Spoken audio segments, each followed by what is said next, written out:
মাসিমা, মাসিমা, ও মাসিমা, আমার সব কাজ গোছানো হয়ে গেছে। কিছু মনে করবেন না মাসিমা, আসলে মা না আজকে অসুস্থ ছিল, তাই আসতে পারেনি। আমি আপনার সমস্ত কাজ গুছিয়ে রেখেছি আর রান্নাও করে রেখেছি সব। হ্যাঁ রে মা, আমি দেখেছি তুই যে কি সুন্দর গুছিয়ে কাজ করিস, তার জন্য যে তোকে এত ভালো লাগে আমার মা, কি বলবো আর। মা মা আমি বেরোচ্ছি, ঠিক আছে? আমার আসতে লেট হবে কিন্তু।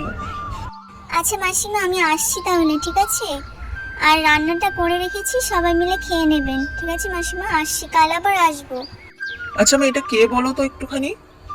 এটা ওই ময়নার মেয়ে রে, সৎ মেয়ে, তবে এত ভালো না। সত্যি বলতে মা, আমার মেয়েটাকে খুবই ভালো লেগেছে। তুমি চাইলে ওর সাথে আমার বিয়ে ঠিক করতেই পারো। আমি কিন্তু অখুশি হব না, আমার বেশ ভালো লাগে একে। সত্যি রে খোকা, তুই ঠিক বলছিস। আমি যে কি খুশি, দাঁড়া তোর বাবার সাথে এক্ষুনি কথা বলবো আমি।